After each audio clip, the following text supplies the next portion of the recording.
what's up everyone? Paul from Grindhouse Funhouse. It's been way too long since I've done one of these, and it's a brand new Blu-ray review. That's right, this time it's from a.k.a, the American Genre Film Archive, and it's a Grindhouse double feature of 1975's The Black Panther of Shaolin and 1974's The Black Six.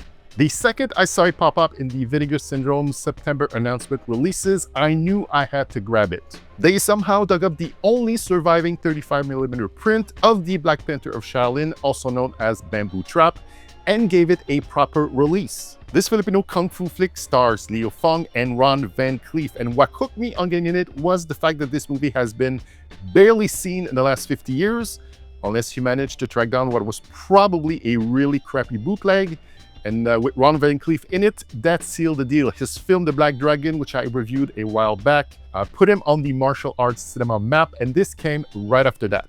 Oh, and by the way, if you dig this shirt I'm wearing right now, you can find it in my store. The links is in the description below.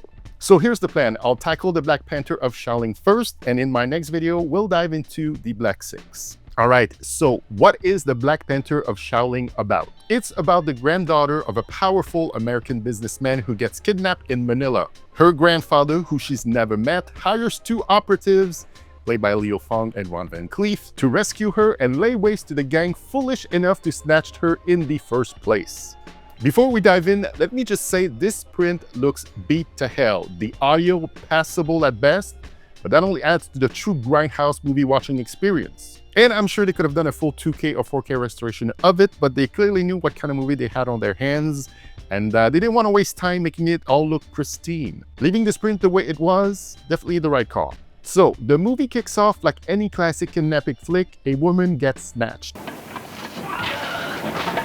Cut to a map of America, because that's where we're headed, and meet her grandfather. She never met him, but somehow he wants to help rescue her. He lives in a hideous mansion and hires Leo Fong and Ron Van Clief to handle the job. And that's when we get a scene of Leo Fong at his real martial arts school, showing off his deadly kung fu skills, while Ron Van Clief nods in approval. There's a woman on the case too. How she got involved, your guess is as good as mine. She tries to hit on Fong for some reason, and in a smooth move, he asks her to his hotel room. She goes into his bathroom, something blows up, and she leaves.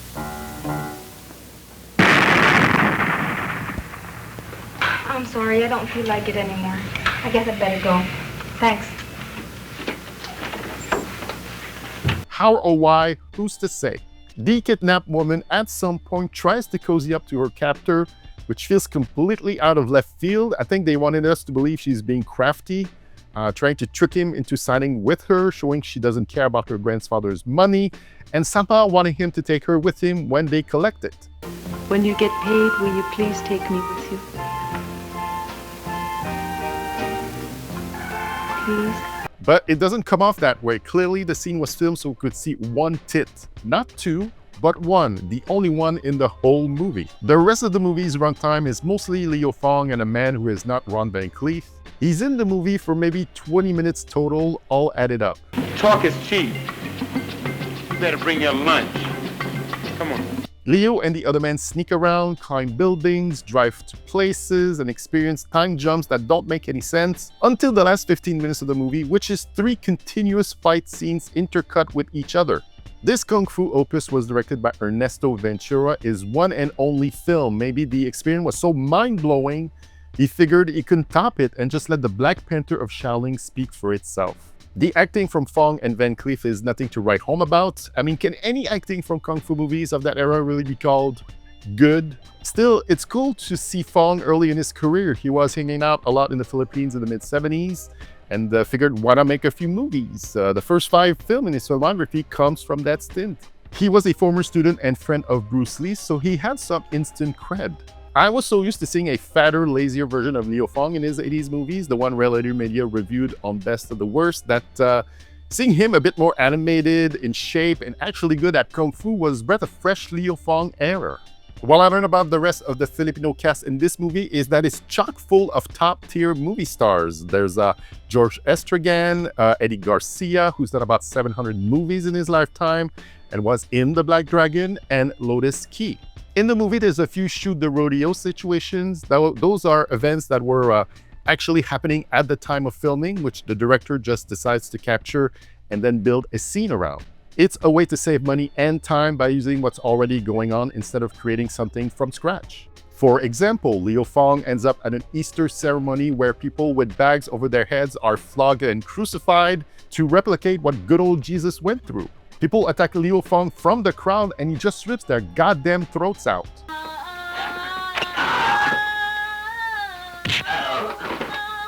Another shoot the rodeo scene involves women dancing with giant pots on their heads. That looks like Kong, the dog's owner's toy of choice. Obviously, the main reason most people want to watch a movie like this is for the action and the kung fu. You'll see people getting knifed in the eyes, getting kicked and punched. They'll fight in bodies of water, on the beach, you name it. You'll see kung fu practice scenes too, a staple of these kind of movies. All the fights though here are slow and obvious. The movie was originally titled The Black Panther of Shaolin because of the popularity of Ron Van Clief and the Black Dragon being such a big hit back in the day.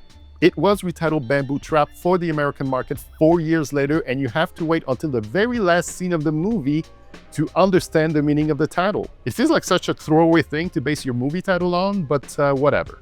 As for the release itself, it's a 2-disc region-free Blu-ray. The inside artwork covers features a picture of Ron, and there's a card with the original Filipino poster on it. Disc 1 has both movies on it, plus a commentary on the Black Panther of Shaolin from film historian Chris Poggiali and Andrew Leavold. Poggiali wrote These Fists Breaks Bricks, and Leavold directed The Search for Wang Wang. Talk, you dirty rat, talk!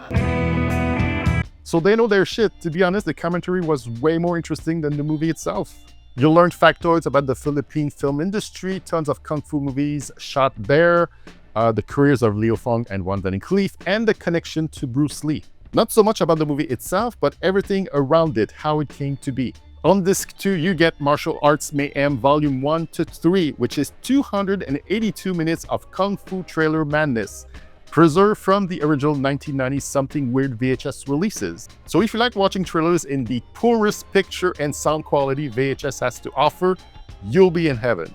So would I recommend The Black Panther of Shaolin? Yes and no. Yes, if you're a diehard kung fu nerd who gets excited about lost films, scratchy 35mm prints, and watching Leo Fong and Ron Van Clief tag team to beat the shit out of the bad guys. And no, if you're just a casual fan, there are way better kung fu movies to watch before this one.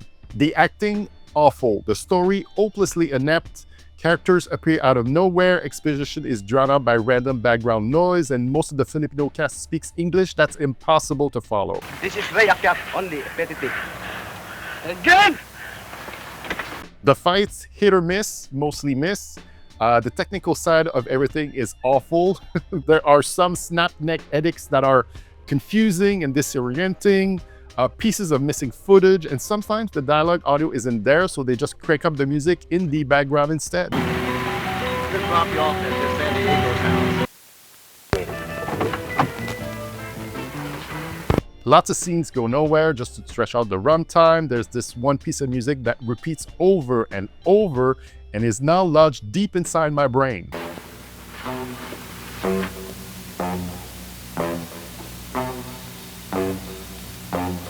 It's pretty much a snooze fest up until the last 15 minutes when there's almost non-stop fighting. But if it isn't any good, there's not much entertainment you can get out of it, which is the case here.